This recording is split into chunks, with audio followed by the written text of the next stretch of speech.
Good morning students. ચાલો આજે આપણે કરવાના છે લોકશાહી નેતૃત્વ એટલે કે ડેમોક્રેટિક લીડરશિપ. આ જે વસ્તુ છે એ તમને બહુ સારી રીતે ખબર છે કે આની જે ડેફિનેશન છે કે આનો જે ખ્યાલ છે એ તમને બધાને બહુ સારી રીતે ખબર હશે કે ડેમોક્રેટિક કોને કહેવાય, બરાબર છે. હવે કાલે આપણે જોયું કે સરમુખત્યારશાહી કોને કહેવાય, બરાબર છે. તો એમાં જે જૂથના એક નેતા હોય છે, જે સરમુખત્યાર હોય છે, બરાબર છે, એનો નિર્ણય જ જે છે એ બધું માનવામાં આવે છે. ઓકે, તો અહીંયા સરમુખત્યાર શૈલીની સરખામણીમાં અહીંયા કેવું છે કે અહીંયા બહુ બધા જે મદદનીશ છે, બરાબર છે, અને જે લોકો અહીંયા ડેમોક્રેટિકની અંદર જે વ્યક્તિત્વ ધરાવે છે, બરાબર, એ સર્વસામાન્ય છે. તો અહીંયા જે નિર્ણય લેવાની જે પ્રક્રિયા છે ને, બરાબર છે, એમાં જે મદદનીશ છે એને સામેલ કરવામાં આવે છે. અને આ જે મદદનીશ છે એ અલગ અલગ કાર્યક્ષેત્રમાંથી આવે છે, બરાબર છે. એની અંદર એ લોકો અલગ અલગ પ્રવૃત્તિ છે એ પ્રવૃત્તિ કરતા હોય છે, બરાબર છે. હું તમને ડિટેલમાં સમજાવું. એની અલગ અલગ નિર્ણયો પર એની ચર્ચા વિચારણા થતી હોય છે, બરાબર છે. પછી જે પણ અહીંયા ટીમ હોય છે એ ટીમ છેલ્લે એક નિર્ણય લે છે, બરાબર છે. એટલે અહીંયા છે ને બહુ બધા વ્યક્તિઓ જે છે અહીંયા સામેલ થતા હોય છે, બરાબર. એટલે આયોજન અને લક્ષ્યાંક ઘડતરમાં તેઓના દ્રષ્ટિકોણ અને અભિપ્રાયોની કદર કરવામાં આવે છે. એટલે અહીંયા જેટલા પણ કમિટીની અંદર મેમ્બર હોય છે ને, બરાબર છે, એ બધાને અહીંયા સરખું મહત્ત્વ આપવામાં આવે છે. એ લોકો જે પણ ડિસાઇડ કરે છે કે એ લોકો જે પણ વસ્તુ અહીંયા ક્રિએટ કરે છે, બરાબર છે, આયોજન કરે છે, એ બધી વસ્તુને અહીંયા ધ્યાનમાં લેવામાં આવે છે. એ લોકોના જે અભિપ્રાય છે, બરાબર છે, એને ધ્યાનમાં લેવામાં આવે છે. પછી અહીંયા કોઈ પણ સમસ્યા સુઝાવ હોય, બરાબર છે, તો એ લોકોના જે સૂચન છે એ સૂચનો અહીંયા માંગવામાં આવે છે, બરાબર છે. તમને બહુ બધી ડિસ્કશન મેથડ મેં શીખવાડેલી, 3 જેવી તો મેં શીખવાડેલી હતી, બરાબર છે. તો આ ટાઈપનું જે છે એને આપણે કહીશું ડેમોક્રેટિક લીડરશિપ. હવે ડેમોક્રેટિક લીડરશિપ કોને કહીશું? આપણો જે દેશ છે એ ડેમોક્રેટિક છે, બરાબર. એમાં બધા અલગ અલગ મંત્રીમંડળ છે, બરાબર છે, કે રેલવેના અલગ છે, તો રેલવેની જે એના જે મંત્રી હશે ને એના અંડરમાં પણ એક કમિટી હશે, બરાબર છે. એવી રીતે આર્મીના હશે, શિક્ષણના છે, બરાબર છે, વુમન વેલફેરના છે, ચાઇલ્ડ એન્ડ વુમન વેલફેરના છે, ખેતીવાડીના છે એટલે કે એગ્રીકલ્ચરના છે. તો એવી રીતે બહુ બધા મંત્રીમંડળ હોય, બરાબર છે, હેડ હોય, અને એ લોકોની એક કમિટી. હવે આ જે એક વ્યક્તિ છે એના અંડરમાં પણ એક કમિટી હશે, બરાબર છે, જે બધો નિર્ણય લેતા હોય. તો ડેમોક્રેટિક સિસ્ટમની અંદર કેવું છે કે કોઈ એક નેતા જે છે, બરાબર છે, એ ડિસિઝન લઈને એવું અહીંયા નથી, બરાબર. ડેમોક્રેટિક સિસ્ટમની અંદર કેવું હોય કે જે જનતા હોય ને એ જનતા અહીંયા વોટિંગ કરે, એટલે ઇલેક્શન થાય એ તમને બધાને ખબર જ છે, બરાબર છે. એટલે આપણા દ્વારા જે વ્યક્તિ ચૂંટાય છે, બરાબર છે, એને આપણે શું કહેવાય, આપણા લીડર બનાવીએ છીએ. એ બધા લીડર મળીને એક લીડર બનાવે છે. ઓકે, તો આ રીતે એક આખી સિસ્ટમ ચાલતી હોય છે એને આપણે કહીશું ડેમોક્રેટિક. હવે આ જે ડેમોક્રેટિક સિસ્ટમ છે એ લીડરશિપની અંદર પણ આવે છે, એટલે કે કોઈ ઇન્સ્ટિટ્યુશન, ઓર્ગેનાઇઝેશન કે પછી કોઈ મોટી ઇન્ડસ્ટ્રી હોય એની અંદર પણ આ સિસ્ટમ આવે છે, બરાબર છે. હવે એની અંદર કેવું હોય છે કે જે પણ અહીંયા લીડર હોય એના જે મદદનીશ હોય, બરાબર છે, એ લોકો પોતાનું એક અલગ વ્યક્તિત્વ ધરાવે છે, એ લોકોનું કંઈ અલગ માન સન્માન હોય છે, બરાબર છે. એ લોકોને જ્યારે જૂથ વિચારણા થતી હોય ત્યારે બધી ચર્ચા વિચારણામાં એ લોકોને સામેલ કરવામાં આવે છે. ઓકે, બધી પ્રવૃત્તિની અંદર સામેલ કરવામાં આવે છે. જ્યારે કોઈ પ્રોબ્લેમ ઊભી થતી હોય તો ત્યારે બધાને જ અહીંયા બોલાવવામાં આવે છે, એ લોકોની સાથે ચર્ચા વિચારણા કરવામાં આવે છે, એ લોકોના જે વ્યૂઝ છે એ જાણવાની ટ્રાય કરવામાં આવે છે, બરાબર છે. એટલે બધાને પૂછીને અહીંયા નિર્ણયો લેવાના હોય છે. હવે આપણે જોઈશું કે લોકશાહીના નેતૃત્વના મુખ્ય લાભો કયા કયા છે, બરાબર છે. હવે અહીંયા કેવું છે કે જે લોકશાહી નેતૃત્વ છે ને એ બધી જગ્યા પર મોટે ભાગે રાખવામાં આવે છે, બરાબર. તો એના બહુ બધા ફાયદાઓ પણ છે અને એની છે ને કેટલીક મર્યાદાઓ પણ છે, બરાબર છે. તો આ જે મર્યાદાઓ છે ને એને આપણે ખાસ દૂર કરવાની છે. તો આપણે જોઈશું એના લાભો પહેલાં. તો પહેલો લાભ છે કે લક્ષ્યાંક ઘડતરમાં મદદનીશો સામેલ થવાથી લક્ષ્યાંક સિદ્ધિ માટે તેઓ જવાબદારીપૂર્વક વર્તે છે. અહીંયા કેવું છે કે કોઈ પણ વસ્તુ છે, કોઈ ગોલ છે, બરાબર છે કે અહીંયા કોઈ લક્ષ્યાંક આપેલો છે તમને કે કોઈ પણ પ્રોબ્લેમ છે, તો એના સોલ્યુશન માટે કે એક ગોલ સુધી પહોંચવા માટે અહીંયા છે ને બધાની જ જરૂર પડે છે. એટલે બધા શું કરશે કે એને અચીવ કરવા માટે, ગોલને અચીવ કરવા માટે કે પ્રોબ્લેમને સોલ્યુશન આપવા માટે બધા જવાબદારીપૂર્વક અહીંયા વર્તે છે. બરાબર, બધાને જ પોતપોતાની જવાબદારી આપી દેવામાં આવેલી છે, તો બધા જવાબદારીપૂર્વક અહીંયા વર્તન કરે છે. બરાબર છે. પછી એના પછી છે કે નિર્ણય પ્રક્રિયામાં તેઓને સહભાગીદાર બનાવવાથી તેઓમાં ઊંચો જુસ્સો ટકી રહે છે. હવે અહીંયા કેવું છે કે જ્યારે પણ ડિસિઝન મેકિંગ કરવાનું હોય ત્યારે એ લોકોને બધાને જ અહીંયા પાર્ટિસિપેટ કમ્પલસરી કરવાનું જ હોય છે. બરાબર, બધાને બોલાવવામાં આવે, મિટિંગ થાય, બધાના સજેશન અહીંયા લેવામાં આવે છે. ઓકે, એટલે બધાને કેવું છે કે ભાઈ અમારો વિચાર સાંભળવામાં આવે છે, અમને અમારું જે વ્યક્તિત્વ છે, બરાબર છે, એને અહીંયા માન સન્માન આપવામાં આવે છે. એટલે એ લોકો શું કરશે? ઉત્સાહપૂર્વક કામ કરશે. બરાબર છે. અહીંયા જે ઉપરી નેતા અને મદદનીશો છે, ઓકે, એના વચ્ચે ટ્યુનિંગથી એ લોકો એ કામ કરશે. બરાબર છે. એ લોકોના જે રિલેશનશિપ છે એ ઉષ્મા ભરેલા રહેશે. એનાથી શું થાય છે કે જે સંઘર્ષ છે ને એ નથી ઊભો થતો, એની જગ્યા પર એ લોકોને કામ કરવાનું, એકબીજાની સાથે કામ કરવાનું અને પોતાના કામનું સેટિસ્ફેક્શન રહેશે. બરાબર. એના પછી છે કે મદદનીશોની મૌલિકતા અને રચનાત્મકતા શક્તિને પોષણ મળે છે. તો અહીંયા જેટલા પણ એમ્પ્લોઈઝ છે, બરાબર, મદદનીશ એટલે એની અંદર કમિટી મેમ્બર હોય કે પછી એમ્પ્લોય હોય કે જેટલા વ્યક્તિ અહીંયા ભાગ લેતા હોય એ બધા જ, તો જેટલા બી મદદનીશ છે એની જે વિચારવાની શક્તિ છે એમાં વધારો થશે, ક્રિએટિવિટી જે છે એમાં વધારો થશે. બરાબર છે. અધિકારી મદદનીશો વચ્ચે માહિતી સંચાર અને સંકલનનું કાર્ય અસરકારક રીતે થઈ શકે છે. તો અહીંયા જેટલા બી અધિકારીઓ છે કે મદદનીશો છે, બરાબર છે, એ લોકો છે ને ઇન્ફોર્મેટિવ બનશે, એકબીજાને ઇન્ફોર્મેશન આપશે, કમ્યુનિકેશન કરશે. બરાબર છે. એનાથી શું થાય છે કે જે કામ કરવાનું ટ્યુનિંગ છે, બરાબર છે, જે પેટર્ન છે ને એ એકદમ અસરકારક રહે. મદદનીશો નિર્ણય પ્રક્રિયામાં સામેલ થતા હોવાથી તેઓની સંચાલનીય ક્ષમતા વિકસે છે. એટલે જેટલા બી મદદનીશો છે, બરાબર છે, એ નિર્ણય પ્રક્રિયામાં સામેલ થાય છે. તો એ નિર્ણય પ્રક્રિયામાં સામેલ થતા હોવાથી શું થાય છે કે જે એ લોકોની સંચાલન કરવાની જે ક્ષમતા છે ને એમાં વિકાસ થાય છે. એ લોકો મેનેજમેન્ટ કેવી રીતે કરવાનું એ બધી વસ્તુ શીખે છે, જે સંચાલનનો વારસો જાળવવામાં સહાયભૂત નીવડે છે. તે જ્યારે આગળ જતાં જે લોકો રિટાયર્ડ થાય છે મેનેજમેન્ટ ટીમમાંથી કે પછી એ લોકો જોબ છોડીને જાય છે, ત્યારે મેનેજમેન્ટ ટીમની અંદર કોઈની જરૂર પડતી હોય અને જે વ્યક્તિ અનુભવી હોય આવા, બરાબર છે, તે અહીંયા આરામથી એ લોકોની જગ્યા સંભાળી શકે છે. બરાબર. એના પછી છે કે નિર્ણય પ્રક્રિયામાં સંબંધિત મદદનીશોની સામેલગીરી થવાથી બધા જ પાસાની ચર્ચા વિચારણા થતાં નિર્ણયની ઉત્કૃષ્ટતા વધી જાય છે. તો અહીંયા શું થાય છે કે જે નિર્ણય પ્રક્રિયાના લીધે જેટલા બી મદદનીશો છે ને, બરાબર છે, એ બધા જ મદદનીશો અહીંયા સામેલ થાય છે. બરાબર છે. એટલે જ્યારે પ્રોબ્લેમ સોલ્વિંગ હોય, ગ્રુપ ડિસ્કશન હોય, બરાબર છે, ડિસિઝન મેકિંગ જે છે એ બધી વસ્તુ જ્યારે કરવાની હોય ત્યારે બધા જ અહીંયા પાર્ટિસિપેટ કરે છે.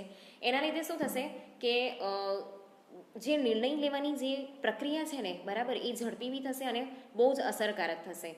બરાબર છે. કેમ કે બધા પોતાના વિચારો રજૂ કરે છે એટલે બધા પોતાનું બેસ્ટ આપશે. હવે અહીંયા કેટલીક મર્યાદાઓ પણ છે, બરાબર છે, પણ આ મર્યાદાઓ આપણે જે છે અમુક ટેકનિકથી, અમુક મેથડથી કે આપણા વિચારસરણીથી આપણે એને દૂર પણ કરી શકીએ છીએ. બરાબર છે.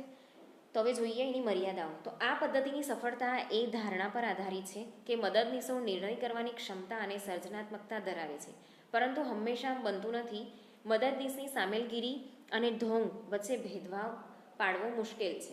હવે અહીંયા કેવું છે કે આ જે પદ્ધતિ છે, બરાબર છે, ડેમોક્રેટિક લીડરશિપની જે પદ્ધતિ છે એમાં કેવું છે કે બધા જ અહીંયા ડિસિઝન મેકિંગ કરતા હોય, પ્રોબ્લેમ સોલ્વિંગ કરતા હોય, ડિસ્કશન કરતા હોય, બરાબર છે.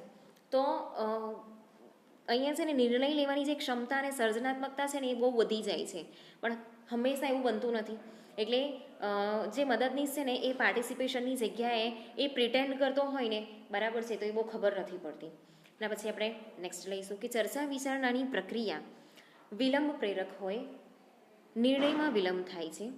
તો જ્યારે ચર્ચા વિચારણાની જે પ્રક્રિયા છે એ લાંબી ચાલતી હોય કે પછી અંદર ભેદભાવ ઊભા થતા હોય, એકબીજાની સાથે વિચાર નહીં મળતા હોય, તો ત્યારે જે ડિસિઝન મેકિંગ કરવાનું હોય એમાં થોડોક વિલંબ પણ થાય છે. બરાબર છે. કે પાછું ઠેલાય, એમાં વાર લાગે, ઓકે, કે પછી વિવાદ ઊભો થઈ શકે. તો જે પર્યાવરણમાં ઝડપી નિર્ણય અનિવાર્ય હોય ત્યાં આ શૈલી કારગત નીવડતી નથી. એટલે જ્યારે ઇન્સ્ટન્ટ ડિસિઝન મેકિંગ કરવાનું હોય ને ત્યારે સરમુખત્યારશાહી છે એ વધારે અહીંયા કારગત નીવડે છે. ત્યારે આપણે આ ડેમોક્રેટિક લાવી શકતા નથી. તે ડેમોક્રેટિક છે એ બધી જગ્યાએ ચાલી શકતું નથી. તો કેટલીક વાર નેતા માત્ર દેખાવ ખાતર મદદનીશોને સામેલ કરે છે, પરંતુ અંતિમ નિર્ણય પોતે અથવા પોતાની લોબી દ્વારા લેવાઈ ગયેલો હોય છે. કેટલીક વાર એવું હોય છે કે લોકો જેટલા બી મેમ્બર્સ છે બધાને સામેલ કરે છે, પણ ઓલરેડી જે છેલ્લો ડિસિઝન છે એ લોકો જ લઈ લે છે, બરાબર, પોતે લઈ લે, કાં તો એની જે કમિટી છે એના દ્વારા લેવાઈ ગયેલી હોય છે. તો જે મદદનીશ છે ને, બરાબર છે, એના જુસ્સા પર એની વિપરીત અસર પડે છે. એના પછી નેક્સ્ટ લઈએ, જો કોઈ સમસ્યા પરત્વે માનવ જૂથ બે ભાગમાં વિભાજિત થયેલું હોય ત્યારે અંતિમ નિર્ણય બહુમતીના આધારે લેવાતા હોવાથી લઘુમતીના વાજબી અભિપ્રાયને પણ અન્યાય થાય છે. તો જ્યારે છે ને કોઈ બે માનવ જૂથ વચ્ચે કે બે ગ્રુપ વચ્ચે સમસ્યા ઊભી થાય કે પછી જે પણ ગ્રુપ છે એ બે ભાગમાં વિભાજિત થઈ જાય, બરાબર છે, તો ત્યારે જે અંતિમ નિર્ણય લેવાનો હોય ત્યારે છે ને બહુમતીના આધારે અહીંયા લેવો પડે. તો જે લઘુમતી છે ને, બરાબર છે, એની સાથે અન્યાય થાય છે.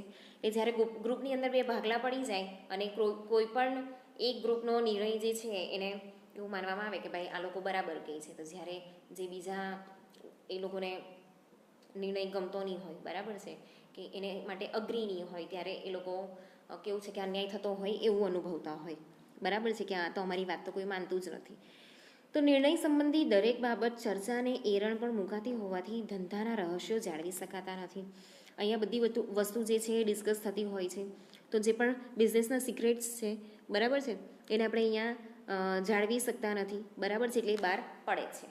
હવે એના પછી આપણે નેક્સ્ટ જોઈશું મુક્ત નેતૃત્વ, લેઝી ફેરી લીડરશિપ. હવે આ જે મુક્ત પ્રકારનું જે નેતૃત્વ છે, બરાબર છે, એ જે સરમુખત્યારશાહી નેતૃત્વ છે એનાથી તદ્દન વિરુદ્ધ પ્રકારનું છે, બરાબર. સરમુખત્યારશાહીની અંદર કેવું હતું કે જે સંપૂર્ણ નિર્ણય લેવાનો હોય, બરાબર છે, જે ટોટલ અહીંયા જે સત્તા હોય ને કોની પાસે હોય, કોઈ પણ એક જ ઉપરી અધિકારીના હાથમાં હોય છે. જ્યારે અહીંયા કેવું છે મુક્ત નેતૃત્વની અંદર, અહીંયા જે ઉપરી અધિકારી છે ને એ સૌથી ઓછી અહીંયા સત્તા ધરાવે છે, બરાબર છે, અને વધુમાં વધુ જે સત્તા છે એ મદદનીશોને આપવામાં આવે છે, ઓકે. તો આ પ્રકારનું જે નેતૃત્વ છે એની અંદર જે મદદનીશો છે ને, બરાબર છે, એ લોકો પાસે સૌથી વધારે રિસ્પોન્સિબિલિટી હોય છે. એટલે અહીંયા જે કામ વધારે કરવાનું આવે છે ને કોને કરવાનું આવે, જે મદદનીશ હોય ને એ લોકોને. એટલે અહીંયા એ લોકો કેવું છે કે રિસ્પોન્સિબિલિટી વધારે છે, એટલે એ લોકોને પોતાની રીતે નિર્ણય કરવાનો અહીંયા મોકો મળે છે. તો જે સરમુખત્યાર ટાઈપની જે શૈલી છે, બરાબર, એ જે પેટર્ન છે એમાં જે મદદનીશ છે ને એ એકદમ ગૌણ છે, એ લોકોના ખાલી રિવ્યૂ સાંભળવામાં આવે છે, પણ લાસ્ટમાં જે નિર્ણય લે છે કોણ લે છે, જે નેતા છે એ જ પોતાના વિચારો પ્રમાણે, બરાબર. અહીંયા મુક્ત શૈલીમાં કેવું છે કે જે મોટે ભાગના નિર્ણય છે ને એ મદદનીશ લઈ લે, ઓકે. એના જે ઉપરી હોય ને એ ઉપરીને ખાલી જાણ કરી દેવામાં આવે. જે સમગ્ર સંચાલન પ્રક્રિયા છે, બરાબર છે, તો એમાં જે મદદનીશો છે ને, બરાબર, એ લોકોની ભૂમિકા બહુ જ ઇમ્પોર્ટન્ટ છે. કેમ કે અહીંયા એ લોકો જે વસ્તુ પ્રોવાઈડ કરે છે, બરાબર, એ સૌથી વધારે એ લોકોના તરફથી બધી વસ્તુ પ્રોવાઈડ થતી હોય. પોતાના ડિસિઝન મેકિંગ છે, ડિસ્કશન છે, પ્રોબ્લેમ સોલ્વિંગ છે, બધું જ એ લોકો કરતા હોય, બરાબર છે. તો જે સર્વોચ્ચ સત્તાધીશ છે, ઓકે, એનો અહીંયા દ્રષ્ટિકોણ જે છે, બરાબર છે, કે લાંબા ગાળાની વ્યૂહરચનાના અનુસંધાનમાં અમુક વ્યાપક નીતિઓ અને અપેક્ષાઓ દર્શાવે છે. તો અહીંયા જે સુપીરિયર છે, બરાબર છે, એ લોકો કેવું છે કે જે લોકોના મદદનીશ છે એ લોકો પાસેથી વ્યાપક દ્રષ્ટિકોણ અને લાંબા ગાળાના વ્યૂહરચના છે એ અહીંયા, તો એ લોકો પાસેની એ લોકોની જે વ્યૂહરચના છે લાંબા ગાળાની હોવી જોઈએ, બરાબર છે. તો એની અંદર બધાને ન્યાય થાય એ પ્રકારની નીતિઓ અને અપેક્ષાઓ જે છે એ દર્શાવવામાં આવે છે, બરાબર છે. તો આવી જે નીતિ રીતિ છે, બરાબર છે, અને ધ્યેયોની પ્રાપ્તિ અર્થે મદદનીશોને વ્યાપક સત્તાઓની સોંપણી કરવામાં આવે છે અને તેને અનુરૂપ પૂરતા સાધનો ફાળવવામાં આવે છે. તો અહીંયા કેવું છે કે બધી જ સત્તા કોને આપવામાં આવે છે? મદદનીશને આપવામાં આવે છે. તો ઓફકોર્સ જે મદદનીશ છે એ લોકો પાસેથી જે મૌલિકતા છે, જે ક્રિએટિવિટી છે, બરાબર છે, મેનેજમેન્ટ કરવાની જે કોઠાસૂઝ છે, બધી જ વસ્તુ એ લોકો પાસે એક્સેપ્ટ કરવામાં આવે છે. બરાબર. તો અહીંયા એક્સપેક્ટેશન જે છે એ મદદનીશો પાસે વધારે છે. હવે એના લાભ કયા કયા છે? તો મદદનીશો નિર્ણયો અંગે સંપૂર્ણ સ્વાતંત્ર્ય ધરાવતા હોવાથી તેઓની મૌલિકતા અને સર્જનાત્મકતાને પણ પોષણ મળે છે. તો કેવું છે કે અહીંયા મદદનીશો બધો નિર્ણય લેતા હોય છે, તો એ લોકોની પાસે ફ્રીલી એવી સત્તા છે કે તમે બધા નિર્ણય લઈ શકો છો. તો એના લીધે એ લોકોની અંદરની જે ઇનોવેટિવનેસ છે, જે ક્રિએટિવિટી છે, એ બહાર આવે છે. બરાબર. મદદનીશો વ્યાપક સત્તા ધરાવતા હોવાથી તેઓની સંચાલનીય કુનેહ વિકસે છે. પરિણામે સંચાલન વારસો જાળવી શકાય છે. તો જેટલા બી મદદનીશો છે એ લોકોની પાસે કેવું છે કે બહુ બધી સત્તા છે. એના લીધે જે એ લોકોને મેનેજમેન્ટ કરવાનું છે, જે સંચાલન કરવાનું છે, બરાબર છે, એ વસ્તુનો અહીંયા વિકાસ થાય છે. બરાબર છે. એ બધી જે પેટર્ન એ લોકો શીખે છે એ ગમે ત્યારે કામ લાગે છે. એટલે સંચાલન, હવે માની લો કે જે સંચાલન મંડળ છે એમાંથી બહુ બધા વ્યક્તિ રિટાયર થઈ ગયા, બરાબર છે, એ મેનેજમેન્ટ ટીમમાંથી કોઈ વ્યક્તિ નીકળી ગયું, તો ત્યારે આ લોકો બધા સંચાલન કરી શકે છે. પછી મદદનીશોના વ્યક્તિત્વ અને આવડતનું સન્માન થતું હોવાથી તેઓનો ઊંચો જુસ્સો કેળવાઈ રહે છે.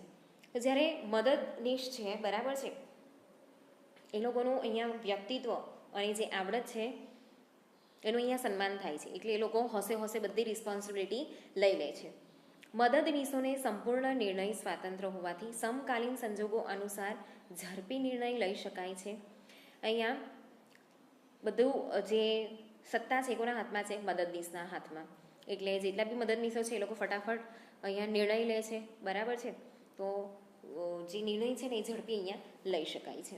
ઉપરી અધિકારી અને મદદનીશો વચ્ચે રૂટીન અને બિનજરૂરી પ્રકારના સંપર્ક સંખ્યામાં ઘટાડો થતો હોવાથી તેઓ મહત્ત્વના વ્યૂહાત્મક કાર્યો પાછળ પૂરતું ધ્યાન કેન્દ્રિત કરી શકે છે. અહીંયા કેવું છે કે જે સુપિરિયર્સ છે અને સબોર્ડિનેટ્સ છે એ લોકોની વચ્ચે જે ડેઇલી જે સંપર્ક કરવાનો હોય કે બિનજરૂરી પ્રકારનું જે સંપર્ક કરવાનો હોય, બરાબર છે, એની અંદર ઘટાડો થાય છે, બરાબર છે. તો એના લીધે કેવું છે કે એ લોકો પોતાના કામ પર વધારે ધ્યાન કેન્દ્રિત કરી શકે છે. હવે આપણે જોઈશું એની મર્યાદાઓ. તો મદદનીશો પોતાની કાર્ય બજાવણી માટે સક્ષમ છે તથા મૌલિક અને સર્જનાત્મક શક્તિ ધરાવે છે. એ ધારા હેઠળ જ આ પદ્ધતિ સફળ થાય છે. જો કે આમ હંમેશા નહીં બનતું હોવાથી કેટલીક વાર સંચાલનની અસરકારકતા જળવાતી નથી. હવે અહીંયા કેવું છે કે બધું જે વસ્તુ છે મદદનીશ પાસે છે. હવે એ લોકો પાસે છે ને કેવું છે કે એ લોકો પોતાની ઇનોવેટિવનેસ, ક્રિએટિવિટી અહીંયા બતાવી શકે છે, બરાબર છે. પણ એવરી ટાઈમ એવું થતું નથી. એટલા માટે જે મેનેજમેન્ટ કરવું દર વખતે અસરકારક થતું નથી, બરાબર.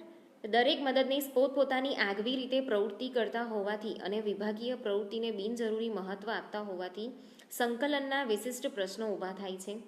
તો જેટલા બી મદદનીશ છે, બરાબર છે, એનું પોતાનું એક આગવી પ્રવૃત્તિ હોય છે, બરાબર. બધાને પોતપોતાનું કામ અને રિસ્પોન્સિબિલિટી મળેલી જ હોય છે. અને વિભાગીય પ્રવૃત્તિને બિનજરૂરી મહત્ત્વ આપતા હોવાથી સંકલનના વિશિષ્ટ પ્રશ્નો ઊભા થાય છે. તો અહીંયા જે ગ્રુપની અંદર કામ કરવાનું છે, બરાબર છે, ત્યારે અમુક પ્રકારના અહીંયા પ્રશ્નો ઊભા થઈ શકે છે. કેમ કે બધાને એક પોતપોતાની પ્રવૃત્તિ આપેલી છે, બરાબર છે. કોઈના લીધે તકરાર થઈ શકે છે. તો આ શૈલી હેઠળ માહિતી સંચારની અસરકારકતા જળવાતી નથી. અહીંયા જે ઇન્ફોર્મેશન આપવામાં આવે છે, બરાબર છે, એની અસરકારકતા જળવાતી નથી. વિભાગીય નિર્ણયો ઝડપથી લઈ શકાય છે, પરંતુ ઉપલી કક્ષાના સંકલિત સંકલનના અભાવે વિલંબ થાય છે. અહીંયા નિર્ણયો તો આપણે ફટાફટ લઈ લઈએ, પણ જે એ લોકોના સુપિરિયર્સ છે, બરાબર, કે ઉપલી કક્ષાના જ્યારે એ લોકોને પણ સામેલ કરવાના હોય, બરાબર છે, તો ત્યારે એની અંદર વિલંબ થાય છે. વાટાઘાટોના અભાવે સમસ્યાનું એક કોણીય મૂલ્યાંકન થતું હોવાથી શ્રેષ્ઠ ઉકેલ સાધવા મુશ્કેલ છે. કેવું છે કે ડિસ્કશન કરતું નથી, બરાબર. એ લોકો કોઈ ડિસ્કશન નથી કરતા. તો અહીંયા જે પણ સમસ્યાનો ઉકેલ લાવવામાં આવે છે ને એ કોઈ પણ એક જ ખૂણામાંથી આવે છે, બરાબર. જે મદદનીશ છે એ લોકો જ લઈ લે છે. એટલે ક્યારેક ક્યારેક કેવું થાય છે કે એ લોકો એકદમ સચોટ નિર્ણય નથી લાવી શકતા, બરાબર છે, પરફેક્ટ નિર્ણય નથી લાવી શકતા. તો જો મદદની સત્તા ગ્રહણ કરવાને લાયક ન હોય અને સંપૂર્ણ સત્તાની સોંપણી કરવામાં આવે તો ઘણીવાર તેના વિપરીત પરિણામો આવે છે. તો અહીંયા જેટલા બી મદદનીશ છે બરાબર છે, એમાંથી 2-3 જણ એવા હોય કે એ લોકો એને લાયક જ નહીં હોય, બરાબર છે, કે એ લોકોમાં એટલી એબિલિટીઝ નહીં હોય.